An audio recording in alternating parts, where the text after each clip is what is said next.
Okay, as you can see behind me, I've unpacked the kiln. I'm just going to do a little video now of sort of going through the opening of the kiln and looking at one or two successes and failures.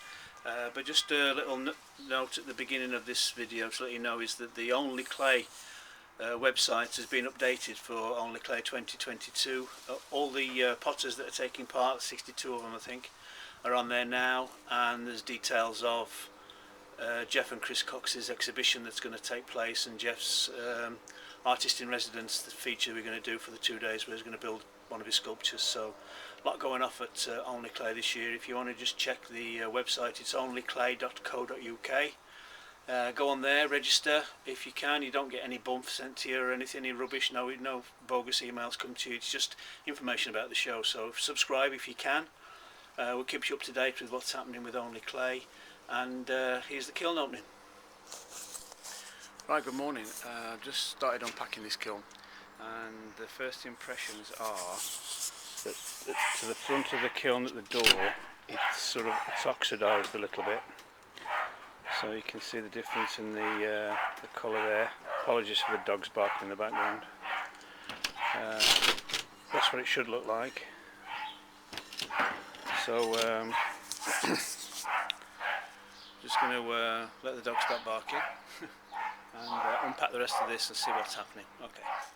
Okay, now that I've taken out the front top shelf here, you can see that at the back of the kiln we've got some good reduction, and these plates are coming out quite nice right through to the back there. Some quite heavy reduction at the back there, so one or two of them have crawled a bit at the edges. That's just probably my glazing that's a problem. Let's get these ones out.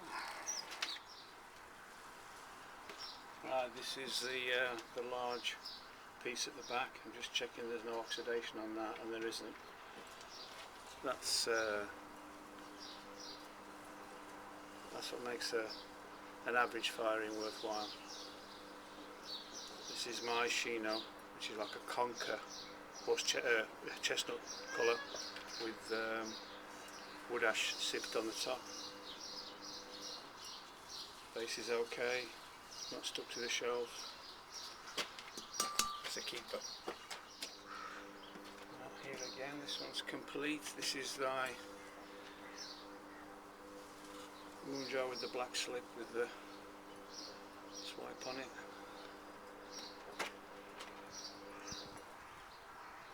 That's a beauty. So, 2 big pots out. Normally I lose one.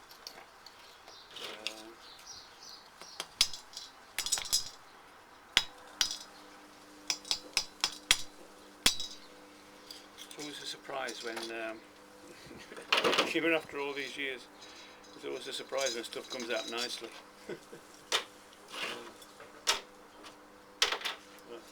2 nice big pots. Right, next shelf down, you can see that the reduction's gone really nice and toasty there.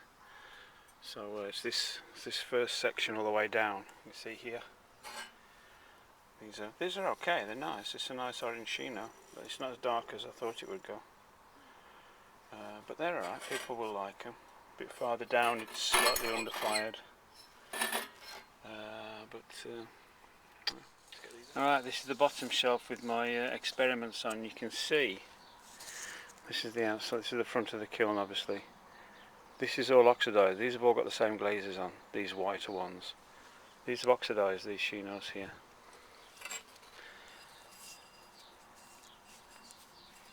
Which they're okay, but they're a bit insipid. What they should have been is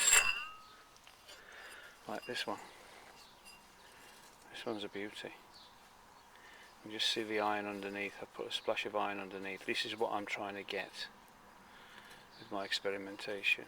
Is that is exactly what I want. So yeah, that's promising. That I like that. It's a nice pot. It's a carved foot ring.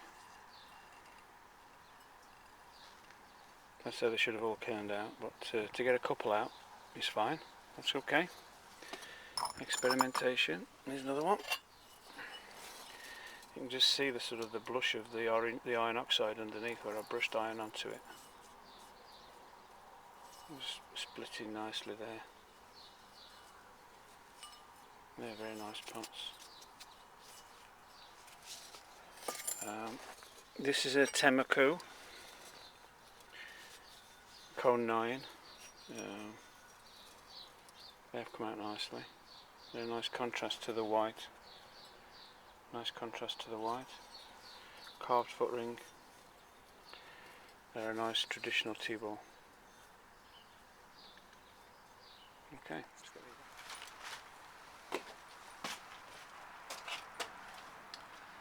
Okay, this is the second time I've filmed this. Last time it was too dark and you couldn't see what I was doing, so we'll try again.